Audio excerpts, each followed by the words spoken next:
Assalamualaikum warahmatullahi wabarakatuh. Kami kelompok 2 akan mempresentasikan hasil diskusi kami yang berjudul Jenis-jenis anggaran sektor publik yang beranggotakan saya sendiri, Anisatul Arifah dengan NIM 2019-30335, Nurdia Ambarwati dengan NIM 2019-30336, kemudian Rian Adriansyah dengan NIM 2019-30338. Perkembangan anggaran sektor publik. Sistem anggaran sektor publik dalam perkembangannya telah menjadi instrumen kebijakan multifungsi yang digunakan sebagai alat untuk mencapai tujuan organisasi. Hal tersebut terutama tercermin pada komposisi dan besarnya anggaran yang secara langsung merefleksikan arah dan tujuan pelayanan masyarakat yang diharapkan. Anggaran sebagai alat perencanaan sebagai kegiatan publik yang dinyatakan dalam satuan moneter sekaligus dapat digunakan sebagai alat pengendalian. Sistem perencanaan anggaran publik berkembang sesuai dinamika perkembangan manajemen sektor publik dan tuntunan yang muncul di masyarakat. Pada dasarnya, terdapat beberapa jenis pendekatan dalam perencanaan dan penyusunan anggaran sektor publik. Secara garis besar, ada dua pendekatan utama yang memiliki perbedaan mendasar. Yang pertama, ada anggaran tradisional atau anggaran konvensional. Yang kedua itu ada New Public Management. Anggaran tradisional. Anggaran tradisional merupakan pendekatan yang banyak digunakan di negara berkembang dewasa ini. Terdapat dua ciri utama dalam pendekatan ini, yaitu yang pertama, cara menyusun anggaran didasarkan atas pendekatan inkrementalis. Penekanan dan tujuan utama pendekatan tradisional adalah pada pengawasan dan pertanggungjawaban yang terpusat. Anggaran tradisional bersifat inkrementalis, yaitu hanya menambah dan mengurangi jumlah rupiah pada item anggaran yang ada sebelumnya dengan menggunakan data tahun sebelumnya sebagai dasar menyesuaikan sebesarnya. Penambahan atau pengurangan tanpa dilakukan kajian yang mendalam. Masalah utama anggaran tradisional adalah berkaitan dengan tidak adanya perhatian terdapat konsep value for money, konsep ekonomi, efisiensi, dan efektivitas sering tidak dijadikan pertimbangan dalam menyusun anggaran tradisional. Dengan ketiadaan perhatian pada konsep value for money ini, seringkali pada akhir tahun anggaran terjadi kelebihan anggaran yang pengalokasiannya kemudian dipaksakan pada aktivitas-aktivitas yang sebenarnya kurang penting untuk dilaksanakan. Anggaran tradisional cenderung menggunakan konsep historic cost of service. Akibat digunakannya, harga pokok pelayanan historis tersebut adalah suatu item, program, dan kegiatan akan muncul lagi dalam anggaran tahun berikutnya, meskipun item tersebut sudah tidak dibutuhkan. Perubahan anggaran hanya menyentuh jumlah nominal rupiah yang disesuaikan dengan inflasi, jumlah penduduk, dan lainnya. Kemudian yang kedua itu ada struktur dan susunan anggaran yang bersifat line item. Ciri lain anggaran tradisional adalah struktur anggaran bersifat line item yang didasarkan atas dasar sifat nature dari penerimaan dan pengeluaran. Metode line item budget tidak memungkinkan untuk menghilangkan item-item penerima atau pengeluaran yang telah ada dalam struktur anggaran. Walaupun sebenarnya secara real item tertentu sudah tidak relevan lagi untuk digunakan dalam periode sekarang. Penyusunan anggaran dengan menggunakan struktur line item dilandasi alasan adanya orientasi sistem anggaran yang dimaksudkan untuk mengontrol pengeluaran. Berdasarkan hal tersebut, anggaran tradisional disusun atas dasar sifat penerimaan dan pengeluaran, seperti misalnya pendapatan dari pemerintah atasan, pendapatan dari pajak, atau pengeluaran untuk gaji, pengeluaran untuk belanja barang, dan sebagainya. Bukan berdasarkan pada tujuan yang ingin dicapai dengan pengeluaran yang dilakukan.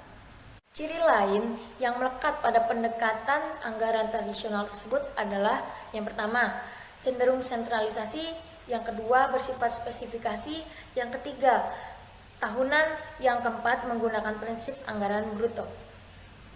Yang selanjutnya yaitu anggaran publik dengan pendekatan NPM, era New Public Management. New Public Management berfokus pada manajemen sektor publik yang berorientasi pada kinerja, bukan berorientasi kebijakan. Penggunaan paradigma New Public Management tersebut menimbulkan beberapa konsekuensi bagi pemerintah, diantaranya adalah tuntutan untuk melakukan efisiensi, pemangkasan biaya, dan kompetensi tender. Salah satu model pemerintah di era New Public Management adalah model pemerintah yang diajukan oleh Osborne dan Gabler tahun 1992, yang tertuang dalam pandangannya yang dikenal dengan konsep Reinventing Government. Perspektif baru pemerintah menurut Osborne dan Gabler tersebut adalah yang pertama, pemerintah katalis. Pemerintah sebagai pemberi arahan dan terfokus pada pemberian pengarahan, bukan produksi pelayanan publik. Yang kedua, pemerintah milik masyarakat. Pemerintah memberikan wewenang kepada masyarakat, memberdayakan masyarakat daripada melayani. Yang ketiga, pemerintah yang kompetitif, menyuntikkan semangat kompetisi dalam pemberian pelayanan publik. Kompetisi adalah satu-satunya cara untuk menghemat biaya sekaligus meningkatkan kualitas pelayanan. Yang keempat, pemerintah yang digerakkan oleh misi. Mengubah organisasi yang digerakkan oleh peraturan menjadi organisasi yang digerakkan oleh misi. Pemerintah digerakkan oleh misi, bukan peraturan. Yang kelima, pemerintah yang berorientasi hasil. Pemerintah yang berorientasi hasil berusaha mengubah untuk penghargaan dan insentif, yaitu membiayai hasil dan bukan masukan. Yang keenam, pemerintah berorientasi pada pelanggan. Memenuhi kebutuhan pelanggan, bukan binokrasi. Pemerintah tradisional seringkali salah dalam mengidentifikasi pelanggannya. Penerimaan pajak memang dari masyarakat dan dunia usaha, tetapi pemanfaatannya harus disetujui oleh DPR atau DPRD. Akibatnya, pemerintah seringkali menganggap bahwa DPR atau DPRD dan semua pejabat yang ikut dalam pembahasan anggaran adalah pelanggannya, padahal pelanggan yang sebenarnya adalah masyarakat. Pemerintah wirausaha tidak akan seperti itu. Ia akan mengidentifikasi pelanggan yang sesungguhnya. Maka tidak berarti bahwa pemerintah tidak bertanggung jawab pada Dewan Legislatif, tetapi sebaliknya, ia menciptakan sistem pertanggungjawaban ganda kepada legislatif dan masyarakat. Dengan cara seperti itu, maka pemerintah tidak akan arogan, tetapi terus-menerus akan berupaya untuk lebih memuaskan masyarakat. Yang ketujuh, pemerintah wirausaha mampu menciptakan pendapat dan tidak sekedar membelanjakan. Pemerintah daerah wirausaha dapat mengembangkan beberapa pusat pendapatan, misalnya BPS dan Bapeda, yang dapat menjual informasi tentang daerahnya kepada pusat-pusat penelitian BUMN atau BUMD. Pemberian hak guna yang menarik kepada para pengusaha dan masyarakat, yaitu penyertaan modal dan lain-lain. Yang kedelapan, pemerintah antisipatif, berupaya mencegah daripada mengobati. Pemerintah tradisional yang birokratis memusatkan diri pada produksi pelayanan publik untuk memecahkan masalah publik.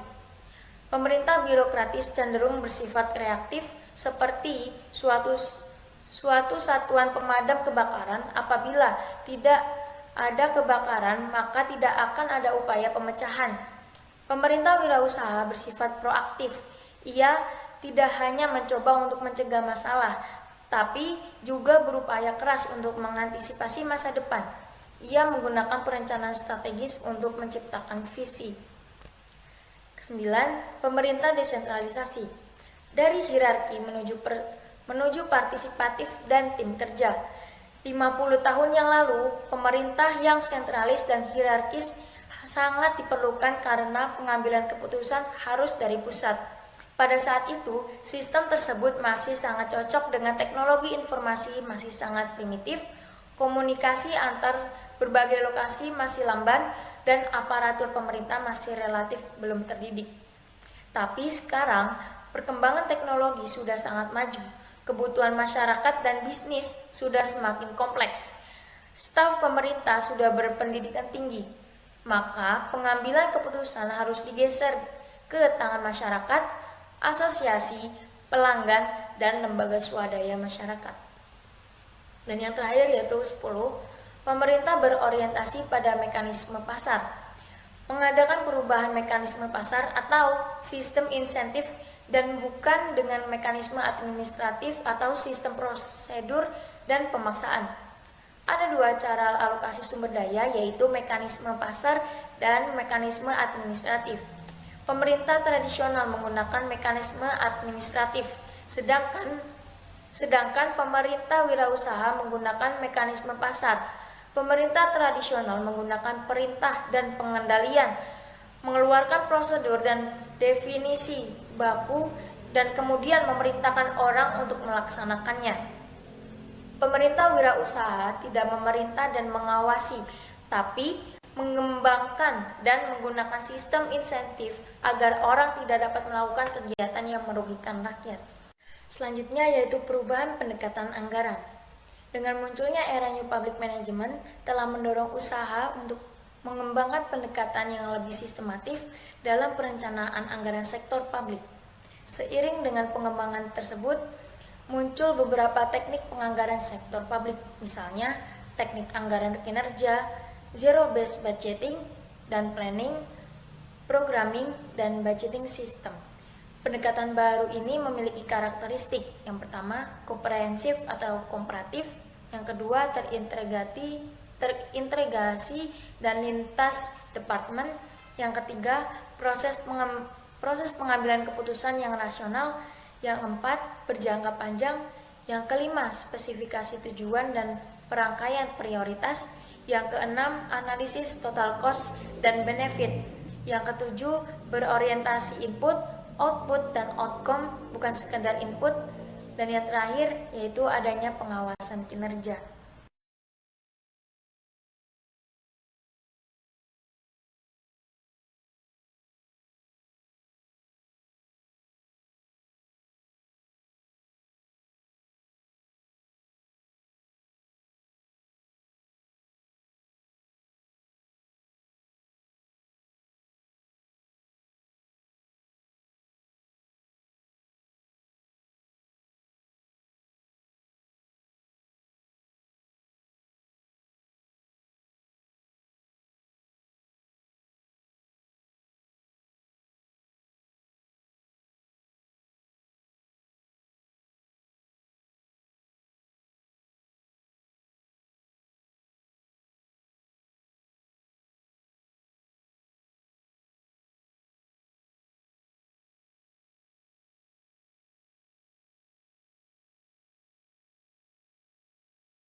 Next, yaitu jenis anggaran sektor publik, yaitu ada dua, anggaran operasional dan anggaran modal. Anggaran operasional, anggaran digunakan untuk merencanakan kebutuhan sehari-hari dalam menjalankan pemerintahan. Pengeluaran pemerintah yang dapat dikategorikan dalam anggaran operasional adalah belanja rutin, yaitu belanja yang manfaatnya hanya untuk satu tahun anggaran saja dan tidak dapat menambahkan aset atau kekayaan bagi pemerintah. Disebut rutin karena pengeluaran tersebut berulang-ulang pada di setiap tahunnya. Secara umum, pengeluaran yang masuk dalam kategori anggaran operasional ini adalah belanja administrasi umum dan belanja operasional dan pemeliharaan. Untuk yang kedua, yaitu anggaran modal. Anggaran modal menunjukkan rencana jangka panjang dan pembelanjaan atas aktiva tetap seperti gedung, peralatan, kendaraan, perabotan, dan lain sebagainya. Pengeluaran modal yang besar biasanya dilakukan dengan menggunakan pinjaman. Belanja modal adalah pengeluaran yang masa manfaatnya lebih dari 1 tahun anggaran dan akan menambah aset atau kekayaan pemerintah dan selanjutnya akan menambah anggaran rutin untuk biaya operasional dan pemeliharaannya. Pada dasarnya, pemerintah tidak memiliki uang yang dimiliki sendiri sebab seluruhnya adalah milik publik. Dalam sebuah masyarakat yang demokratis, rakyat memberi mandat kepada pemerintah melalui pemilihan umum. Politisi mentranslasikan mandat melalui kebijakan dan program yang memberi manfaat lebih kepada pemilih yang direfleksikan dalam anggaran. Pemerintah tidak mungkin memenuhi semua permintaan stakeholdernya secara simultan, tetapi pemerintah akan memilih program yang menjadi prioritas. Disinilah fungsi anggaran yang akan digunakan sebagai alat politis dalam memutuskan prioritas dan kebutuhan keuangan pada sektor tersebut. Next, adalah prinsip-prinsip pada anggaran sektor publik. Prinsip-prinsip pada anggaran sektor publik ada 8. Yang pertama, otorisasi oleh legislatif, yaitu anggaran publik harus mendapat otorisasi dari legislatif terlebih dahulu sebelum dibelanjakan dan eksekutif. Yang kedua, komprehensif, yaitu anggaran harus menunjukkan semua penerimaan dan pengeluaran pemerintah. Karena adanya anggaran non-budgeting menyalahi prinsip anggaran yang bersifat komprehensif. Yang ketiga, keutuhan anggaran. Semua penerimaan dan pengeluaran pemerintah harus terhimpun dalam dana umum. Yang keempat, non-discretionary appropriation, yaitu jumlah yang disetujui oleh legislatif harus termanfaat secara ekonomis, efisien, dan efektif. Yang kelima, periodik, yaitu anggaran bersifat periodik yang bersifat tahunan atau multi tahunan. Yang keenam, akurat. Estimasi anggaran hendaknya tidak memasukkan cadangan yang tersembunyi yang dijadikan sebagai kantong-kantong pemborosan. Yang ketujuh, yaitu jelas. Anggaran hendaknya sederhana dan mudah dipahami oleh masyarakat dan tidak membingungkan. Yang kedelapan, yaitu diketahui publik. Anggaran harus diinformasikan ke masyarakat luas agar diketahui oleh masyarakat tersebut. Next, yaitu proses penyusunan anggaran sektor publik. APBD yang dipresentasikan setiap akhir tahun di hadapan DPRD maupun DPR memberikan informasi kepada masyarakat luas tentang program yang direncanakan oleh pemerintah untuk meningkatkan kualitas hidup masyarakat dan dari mana program tersebut dibiayai.